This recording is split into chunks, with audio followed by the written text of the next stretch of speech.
Have you ever noticed how much of your life bends toward the eyes of others? Think of how often you adjust yourself, not because you truly want to, but because you fear what people might think.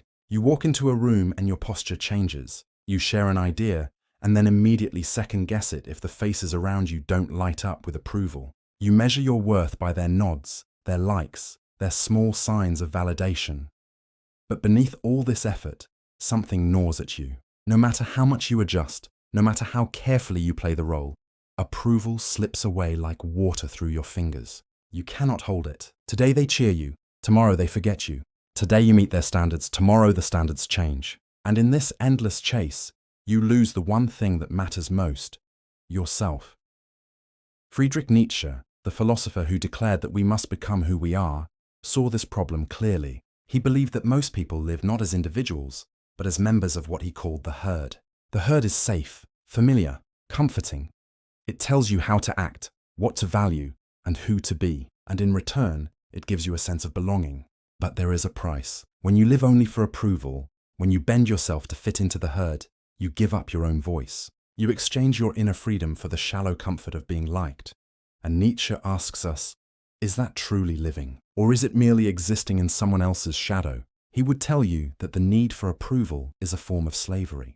A slavery so subtle that most people don't even recognize it. You become chained not by iron, but by invisible expectations. You look around, see what others are doing, and adjust yourself accordingly. You smile when you don't want to smile. You nod when you don't agree. You choose the path everyone else is walking because the thought of stepping away terrifies you. But inside, your soul grows restless. You feel the quiet weight of a life that is not your own. Nietzsche believed that this restlessness is not something to ignore. It is a signal. It is the whisper of your deeper self, the part of you that refuses to be silenced. And if you listen to it, if you dare to face it, you begin a dangerous but liberating journey. The journey of becoming who you are. To stop living for approval does not mean to stop caring about people. It does not mean arrogance, cruelty, or shutting yourself away from the world. It means something far more radical. It means having the courage to let go of the herd's constant gaze and to live according to the truth that burns within you. It means daring to speak words that others may not understand. It means creating a life that feels right to you, even if it earns you laughter or rejection. But here's the difficulty. When you first step away from approval, you will feel the cold. Nietzsche knew this well. The herd gives you warmth because it surrounds you with agreement. When you leave it, you step into solitude. You face silence. You face the frightening possibility that maybe no one will applaud. Maybe no one will follow. Maybe you will stand alone. And yet, Nietzsche insists, it is only in this solitude that your true strength begins to grow. The world will try to pull you back. It will tell you, don't be different. Don't question. Don't stand out. Stay with us. Stay where it's safe. And you will feel the temptation to return, to once again trade your authenticity for their approval. But every time you do, you kill a piece of yourself. And every time you resist, you grow more alive. So Nietzsche challenges you. What is worth more to you? The fleeting smile of approval or the deep fire of your own soul? Do you want to live as a copy or dare to become an original? You must know this about freedom. It is not polite. It is not tidy. It will not fit into the boxes others make for you. When you begin to choose yourself, you will disturb patterns. You will unsettle friends. You will disappoint people who depended on the version of you they knew. This is not a defect in your path. It is proof that the path is real. If everyone around you applauds the first choice you make in the direction of your truth, then you have not chosen truth. You have chosen comfort. Nietzsche taught that values are made, not found. Values are not handed down like law.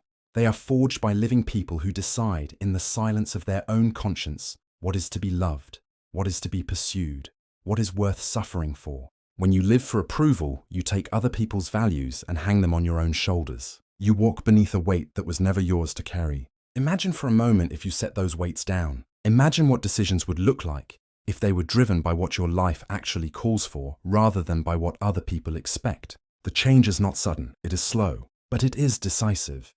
There will be practical things you must learn to do. You cannot simply declare independence and expect your habits to vanish. Your habit of seeking approval has roots. It grew from early training, from schoolrooms, from family rules, from lovers who praised one version of you while punishing another. So begin by noticing the small movements. Notice the tightening in your chest when you think of saying no. Notice the little rehearsed smile that comes when you want to disagree. Notice the impulse to post, to curate, to perform. These are all signals. They tell you where the hooks are.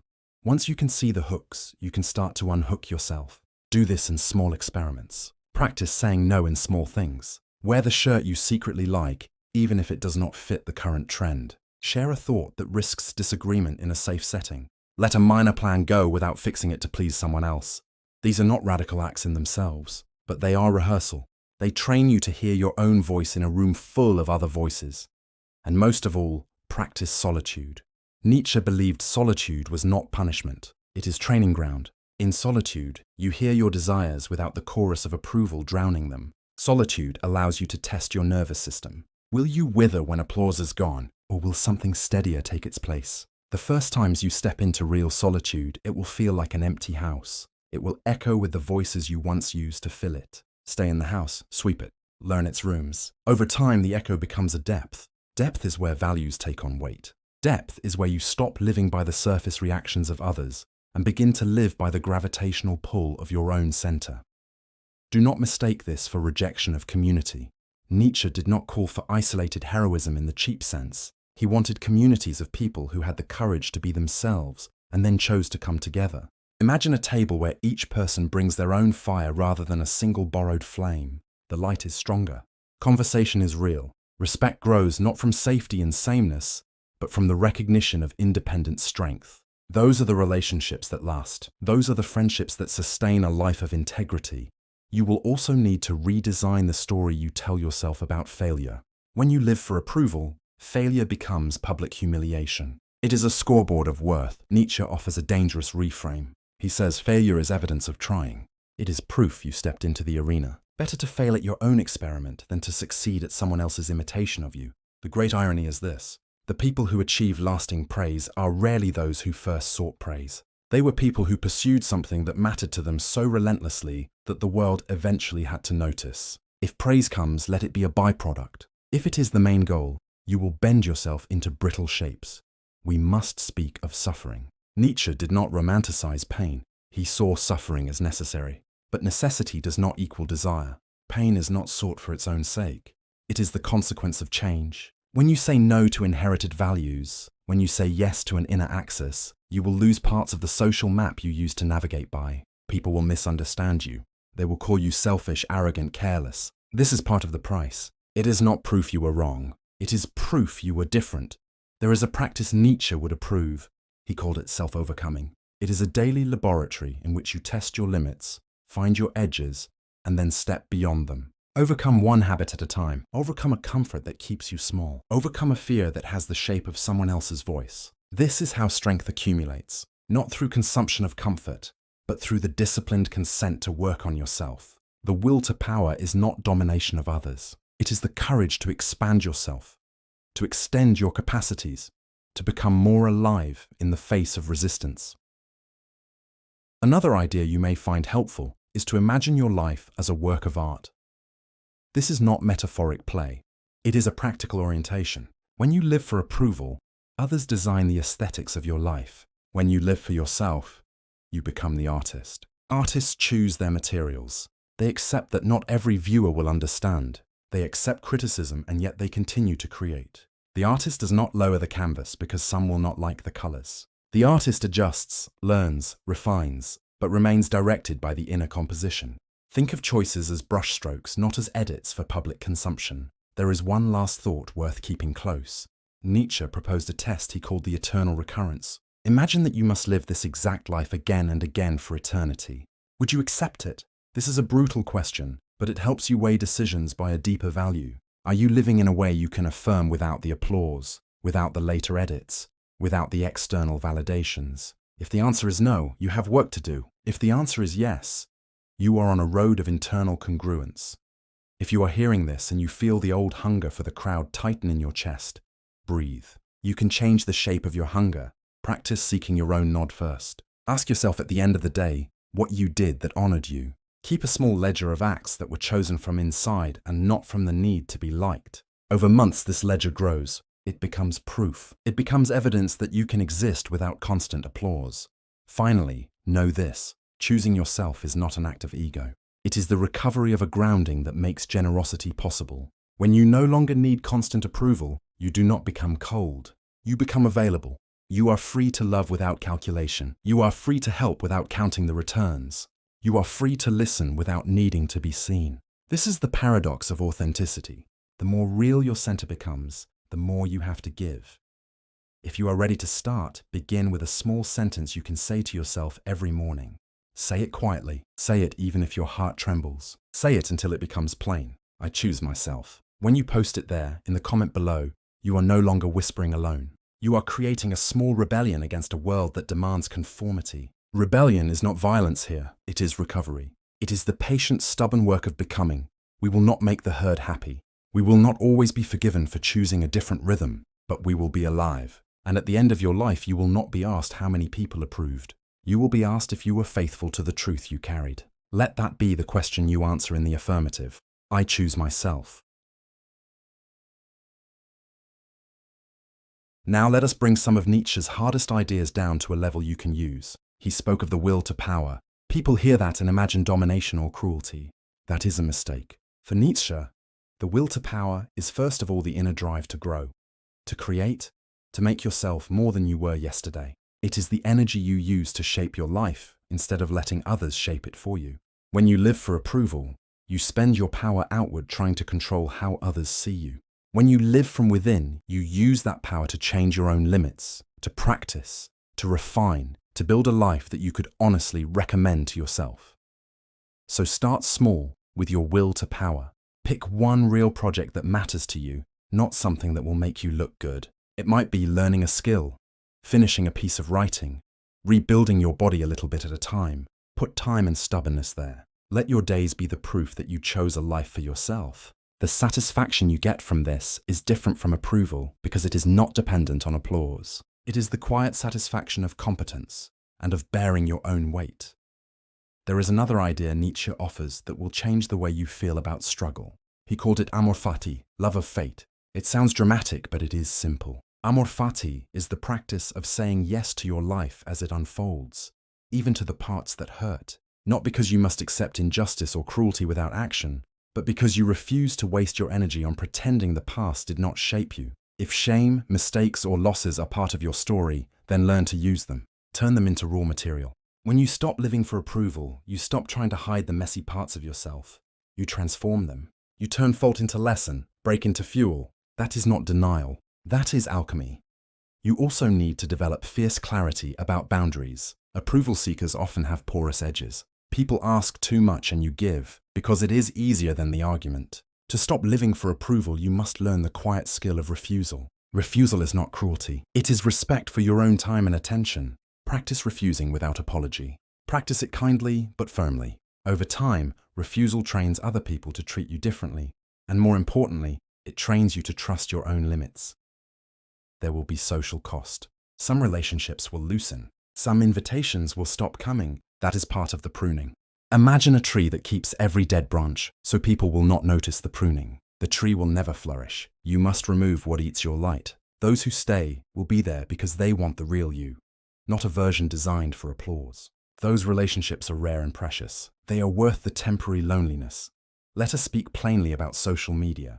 It is engineered to make approval addictive. Its currencies are likes, comments, and constant feedback. If you want to stop living for approval, you will need to redesign your relationship to screens. Decide set times for posting and set times for silence. Post because you have something to say, not because you are testing the market for approval. Consider long dry spells from public validation while you build your inner ledger of achievements. You will be surprised how quickly your nervous system settles when it is not waiting for a ping. Another practical habit is public truth-telling in small doses. Say one honest thing today that would feel risky if you wanted approval. It could be a gentle correction, a true preference, or a small confession. Notice how the world reacts. Most of the time, the reaction is far less catastrophic than your worst fear. Most of the time, the world adjusts and moves on. Each honest sentence expands your capacity to be yourself. Each one rewires the reflex that looks outward for permission. Nietzsche also taught self-exam, the kind that is not self-flagellation, but self-honesty. Ask yourself, what part of my life is designed to impress? Which choices would vanish if no one was watching? Which of my pleasures are borrowed and which are mine? Keep asking until you either make changes or accept why you are doing what you are doing. Acceptance without change is complacency. Acceptance with change is transformation. Practice making decisions from first principles. Imagine you have to explain your choice to a 5-year-old who loves you. Why did you pick this path? Explain without jargon or performance. If your reason is mainly to avoid shame or to get praise, notice it. Reframe the decision in terms of what you owe yourself, not what you owe the crowd. Create a ritual that anchors you to yourself. It could be 5 minutes of writing every morning, a short walk where you think only of one question, a single line you repeat to remember your purpose. Rituals are tiny commitments that build identity. They are proof you are on your own side. When the tide of approval rises and calls you to conform, your ritual is the rope that pulls you back to shore. As you do this work, the language in your head will change. Old scripts that said you must be liked will start to sound foreign. Replace them with simpler, truer sentences. I will do my work. I will speak my truth. I will be kind to myself. Practice these sentences until they have weight.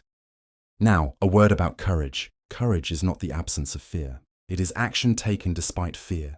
You will be afraid. Your pulse will race. Your palms will sweat. Carry on. Each act of courage is a deposit into your character. Over time, the accounts add up, and your life feels different not because the world has changed, but because you have. This path will also require you to be patient with complexity. People are messy. You will sometimes hurt others when you stop living for approval. You will sometimes disappoint those who depended on the version of you that was agreeable. Take responsibility without self-annihilation. Apologize when you must. Repair what you can, but do not dismantle your center to make someone else comfortable. Imagine your future self looking back at you. Will that future person thank you for having chosen comfort over truth? Will they thank you for having lived as a copy? Or will they say thank you for the brave, small choices you made when no one was watching? Nietzsche would ask you to answer with honesty rather than with the need for applause. We have talked about inner work and outer practice. There is one final practice that ties them both. Start a record called the Ledger of Chosen Acts. Each night, write one thing you did that day because you wanted to, not because you wanted to be liked. It can be tiny. Make it real. Over months, this ledger becomes a testimony. When doubts return, you will have proof that you can stand without the crowd. If you are still reading and you feel the old hunger for applause, do not despair. Hunger is changeable. It was trained into you. It can be trained out. You will need discipline and grace, and you will need companions who respect your work. If this struck you, write in the comments, I choose myself. Let people see a small act of defiance. It will not solve everything, but it will alter your environment a little bit by making your intention visible.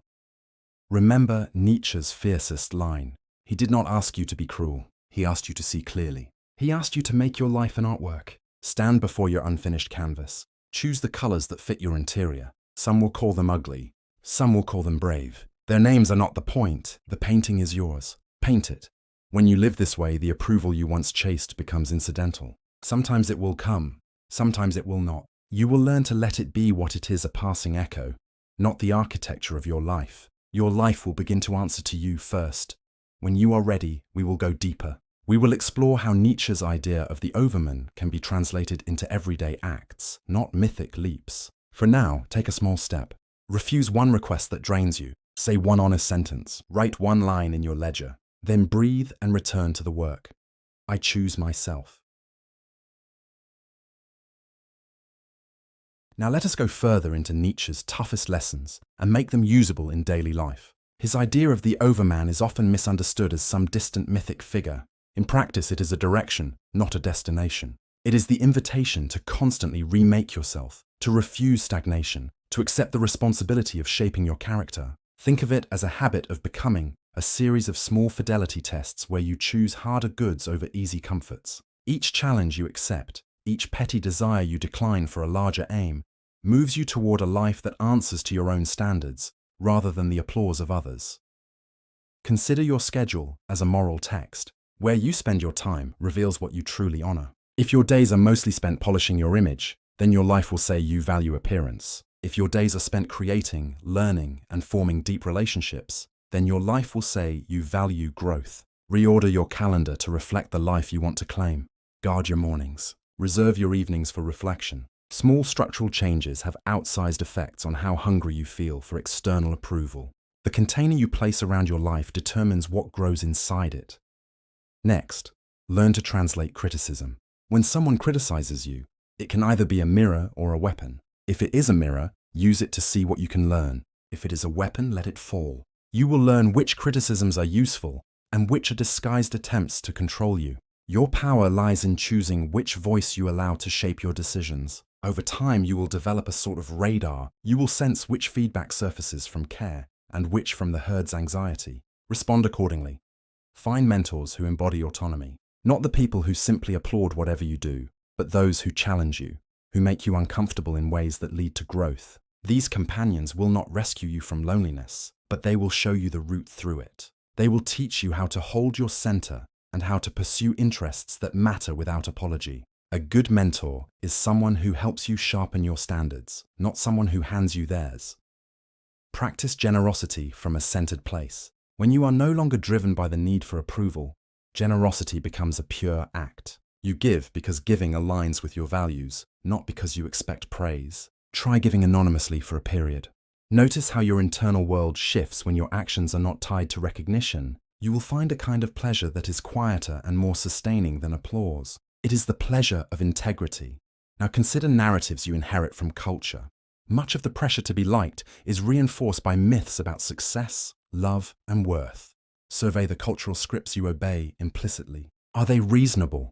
Are they humane? Are they yours? Be ruthless in choosing which stories you will carry forward. Replace the ones that demand performance with stories that invite depth. Rewrite your script so that it honors your complexity. You will not be perfect. You will be human. That is the point. There will be relapses. You will sometimes return to old habits because they are comfortable and because the social machinery rewards them. Do not treat relapse as moral failure. Treat it as data. Ask what triggered the shift. Was it fear, fatigue, loneliness? Learn the pattern and design an antidote. Over time, you will reduce the frequency and intensity of these regressions. Remember that transformation is an iterative process, not an immediate conversion. Cultivate a practice of radical curiosity about yourself. When a reflex to seek approval arises, ask a short series of questions silently. What am I avoiding? What reward am I chasing? What would I do if no one could see? This simple interrogation breaks the automaticity of seeking approval and opens a space for conscious choice. The space is where freedom hides. Train yourself to slow down in that moment so you can choose. There is also a spiritual dimension to this work, whether you call it spiritual or not. Nietzsche was concerned with the soul, with depth, and with inner economy. Feeding the inner life is not optional. Read books that challenge you. Sit with music that moves you. Walk in places that allow you to feel small and large at once. These practices refill you so you do not reach reflexively for external validation to feel whole. Now imagine your life at 80. Picture yourself looking back. Think of the small compromises you made to be liked. Picture them dissolving into the background of a life that was polite but safe. Contrast this with a life where you took hard stands, said hard truths, and loved with a full heart despite risk. Which life will your future self prefer? Use that image not as guilt, but as a compass. A final practical exercise. For 30 days, choose one realm of your life to stop optimizing for applause. It might be how you dress, how you speak at work, how you post online, or how you parent. Make a clean commitment and document each day what happened. Note your fears, the immediate social consequences, and how you felt afterward. Keep the ledger honest. At the end of 30 days, you will have empirical evidence of what changes when you stop seeking approval. This evidence is gold. It will replace abstract courage with verified capacity. Remember that the aim is not to hurt people or to bathe in contrarianism. The aim is to live with integrity. You will make mistakes. You will disappoint. Make amends when you are wrong. Learn to differentiate between cowardice dressed as kindness and authentic sacrifice. Let the world see you making choices that sometimes cause friction, because that friction is the sound of your edges forming. When you can stand before yourself without the applause, you will find a kind of peace that cannot be purchased. You will find relationships that are deeper because they are not built on performance. You will find work that matters because it is chosen for reasons that survive applause. And you will find a steady pride that does not need to be announced. It is the quiet knowledge of a life oriented by its own standards. If this peace moved you, then act on one small thing today. Refuse a request that drains you. Speak a truth gently. Start the 30-day experiment. Whatever you pick, Do it as an act of fidelity to your inner life. Say the sentence quietly, I choose myself. Repeat it until it feels less risky. Then repeat it until it feels true. We will continue this work together. For now, hold the practice close. The herd will always call, but you no longer have to answer. Now take a breath and listen to the final movement of this work, the part that ties the practices to a life you will not regret. There is a thread that runs through everything we have done so far. It is the insistence that your life be directed from inside, not from external applause. To finish, we will bring Nietzsche even closer and make two of his toughest tests practical. First, the test of eternal recurrence. Imagine for a moment that your life repeats exactly as it is, forever. The small humiliations, the compromises, the safe choices, the quiet acts of courage. If you could not change a single thing and had to live this same life again and again, what would you want to change now? This question is not meant to terrify you. It is meant to clarify. It strips away the noise of approval and asks you a raw question. Are your days built on scripts written by others or by decisions you can stand behind when all applause is gone? Answering honestly will show you which parts of your life are worth keeping and which parts are merely costume. Second, the direction of becoming the overman. This is often pictured as some heroic figure on a mountain, but for you it should feel smaller and nearer. The overman is the process of refusing to settle into who you are merely because it is familiar. It is an ongoing practice of self-creation. Each morning ask, what small work will I do today to make myself more than I was yesterday? Make it concrete, not a vague desire to be different, but one measurable act. Read a chapter that challenges you. Say no to one thing that costs your time. Practice a craft for 30 focused minutes. These small increments of discipline are the ordinary steps of the overman. Now bind these ideas to your life by building a simple architecture. Create 3 columns in a notebook or a digital file. Column 1, chosen acts, the ledger of things you did for yourself. Column 2, rejections accepted, the things you refused because they cost your center. Column 3, learning friction, the small practices that hurt a little but make you larger. Fill these columns daily. Over time, you will have a map of where your power actually goes. This map will guide decisions when the herd calls louder. There will be moments when your old reflexes return. You will hear the familiar whisper, if they do not like you, then you are unworthy. When that voice climbs your spine, practice a short interruption. Stop, inhale, place a hand on your heart. Say one sentence out loud. I will answer only to my own judgment first. This ritual is small, but it interrupts the automatic system of social reactivity. Repetition will make it automatic, and then the voice will slow down enough for you to choose. You must also accept the moral labor of consequence. When you stop living for approval, you sometimes disappoint others who had learned to rely on your performative self. Own the responsibility to repair where you have harmed. Apologize when you were careless. Make amends without dismantling your center for the sake of someone else's comfort. There is a line between generosity and self-erasure. Learning to negotiate it is part of the work. Another practice is to cultivate anomalies in your life on purpose. Do one small thing that fails the expectations of your social circles. Wear a color that does not fit the dress code. Start a conversation on a topic you love even if it is not popular. Cook a meal someone does not prefer. These tiny acts of incongruity train you to tolerate dissonance, and dissonance is the training ground for authenticity. Keep a record of the social cost and the inner yield. Note the cold shoulders and the small joys. Over months you will see a pattern. Often the social cost is brief and shallow. The inner yield lasts. When you compare the two side by side, the choice becomes clearer. Do not confuse independence with isolation. Seek communities that reward courage. Find people who do not want to shape you, but who welcome the whole of you. These communities might be small and rare. They will not always be easy to find, but they are possible. When you find them, invest. Real friendship is not produced by mutual liking alone. It grows from shared struggle, honest disagreement, and mutual encouragement to become more. There will be times when you need to play with the crowd for strategic reasons. That is not betrayal. Strategy is part of skillful living. Learn when to show your face to the herd and when to cultivate depth privately. The skill is to never let strategy become identity. Know the difference between acting and being. Now imagine what your days would feel like if you woke up with the certainty that your value was not measured by external applause. How would you speak? How would you spend your hours? How would you love? The answers will be both ordinary and extraordinary. Ordinary because they will show up in the small choices you make daily. Extraordinary because these small choices will accumulate into a life that looks nothing like the comfortable copy you once maintained. To close, here is a compact practice to begin immediately. For 7 days, choose to withhold one habitual performance aimed at approval. It might be a particular type of social post, a habit of people-pleasing at work, or a domestic routine you maintain for show. Withhold it, and in its place perform one honest act of your own choosing. Record what happens inwardly and outwardly. At the end of 7 days, review your ledger. Notice the changes. If fear rises, name it. If relief arrives, name it. Use the data to plan the next week. Finally, remember that this is not a moral superiority project. Nietzsche's aim was not to create monsters who scorn others. It was to create people who are whole enough to be generous without calculation. When you become someone who does not need constant approval, you will discover a freedom that allows you to give differently. You will be able to love without tallying returns. You will be able to teach without needing to be liked. You will be able to stand in disagreement and still be humane. If you are ready, write below, "I choose myself and mean it." Let that line be the small public act that marks your private commitment. It will not solve everything.